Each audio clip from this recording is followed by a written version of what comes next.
original plan was that I was supposed to become a chemical engineer. I was gonna go to graduate school and potentially get my PhD in it and do something in chemical engineering. I have no regrets leaving it behind because I just love music so much.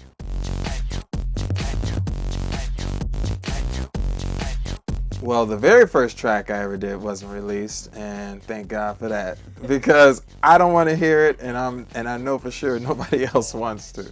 And I don't really remember the name of it, but all the things that I did in the beginning were not good at all. The track in my mind that I did where I was like, okay, I finally done it. I've done the music that I've been thinking about in my head, and it was the Keep Moving remix. And that's the original Percolator. It's time for the percolator. It's time for the percolator.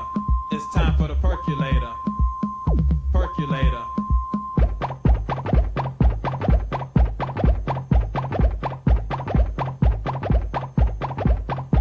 So it's almost 20 years because I started working on the original track, Keep Moving, in 90, came out in 91.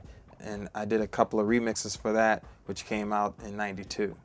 And that's the Percolator that became really popular.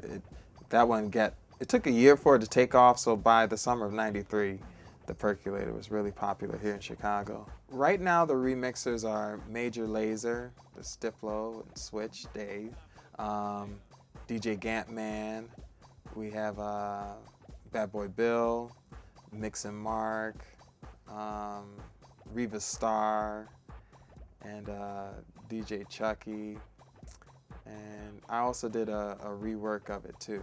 The idea to do the remixes actually originated from Chucky, the DJ, over in Holland. He was like, man, I love the Percolator, I want to do a remix.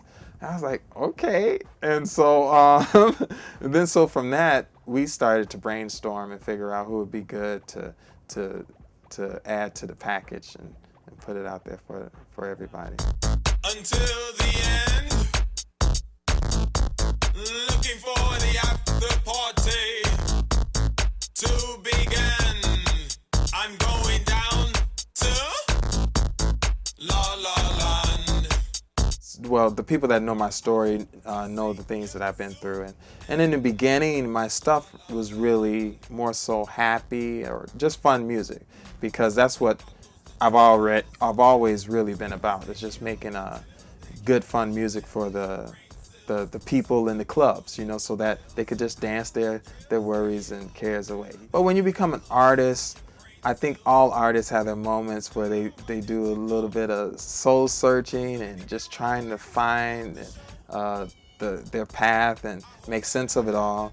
And so in that, it was more or less a quest of truth for me. Through that, I was like, I want to know the truth, so I did a lot of things that shouldn't have been doing, been around a lot of people I shouldn't have been around.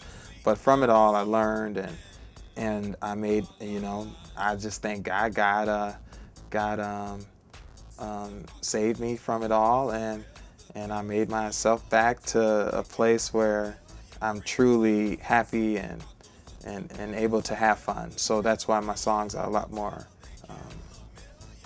fun. Well, my process has definitely changed with the times, and I think it's good for every artist to change with the times. It's something that is, I just think it's needful for any creative person. You have to be in tune with the times. What I do now is that I use a lot of the computer software technology, and that helps make the process way easier than it used to go back in the day. Back in the day, you had to go rent a studio.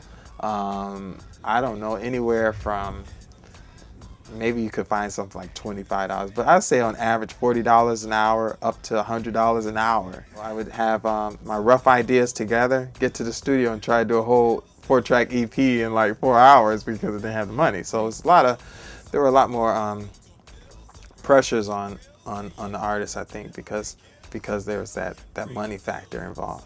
Now it's like any kid can go get a little laptop, get a they call them jailbreak system and off they go. They can make a song in any time. But at the same time, it really makes things a lot easier as far as for artists to be creative.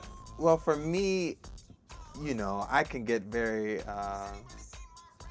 thought provoking at times, and so I just think it's time for us to really start spreading love.